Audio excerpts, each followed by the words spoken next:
दुनिया के इतिहास में पहली बार मैदानी जंग के साथ साथ एक ऐसी कूटनीतिक जंग शुरू हो गई है जिसने कूटनीति की ही भाषा को पलट कर रख दिया है।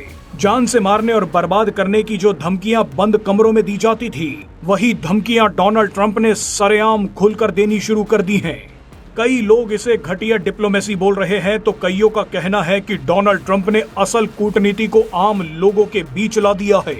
इतिहास में पहली बार डोनाल्ड ट्रंप ने अल्लाह का नाम लेकर ईरान को ऐसी धमकी दी है जिसे देखकर भारत हैरान है और ईरान परेशान हो गया है। इस धमकी को सुनने के बाद खुद अमेरिकी सांसदों ने डोनाल्ड ट्रंप को सत्ता से हटाने के लिए अमेरिकी संविधान का सबसे ताकतवर 25th अमेंडमेंट को लागू करने की मांग कर दी है। डोनाल्ड ट्रंप ने अल्लाह का नाम लेकर ईरान को क्या धमकी दी है, ईरान ने इसका क्या पलटवार किया है और क्यों अमेरिकी सांसद डोनाल्ड ट्रंप को सत्ता से हटाना चाहते हैं, ये सब कुछ आपको इस वीडियो में बताएंगे। इस वीडियो में ऐसी कई चीजें हैं जिन्हें पहली बार देखकर आपको लगेगा कि ये झूठ है, लेकिन ये सब सच है।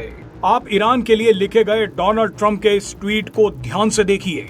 ये ट्वीट धमकियों और गालियों से भरा है। इस ट्वीट में लिखी गालियों को हमने छिपा दिया है।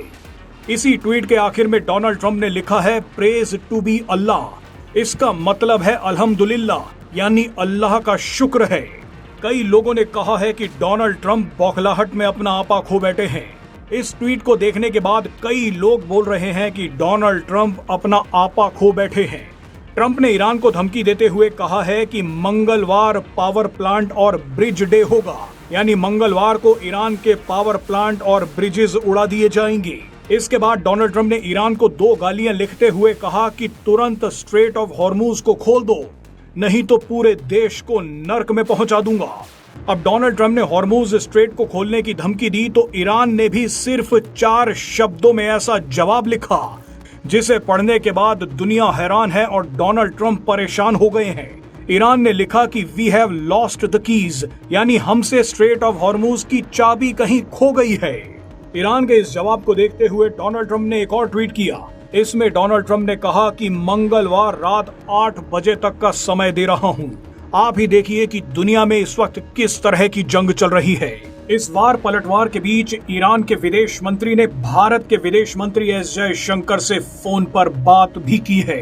बहरहाल डोनाल्ड ट्रंप की इस धमकी के बाद अमेरिका के नेताओं ने ही देश में 25th अमेंडमेंट का इस्तेमाल करने की मांग कर दी है। अमेरिकी संविधान के 25th अमेंडमेंट के 4 खंड हैं जो ऐसे तरीके बताते हैं जिनके द्वारा अमेरिकी राष्ट्रपति को सरकार से अस्थायी या स्थायी रूप से हटाया जा सकता है। यदि अमेरिकी राष्ट्रपति शारीरिक और मानसिक रूप से स्वस्थ नहीं है तो उसे 25th अमेंडमेंट के जरिए हटाया जा सकता है।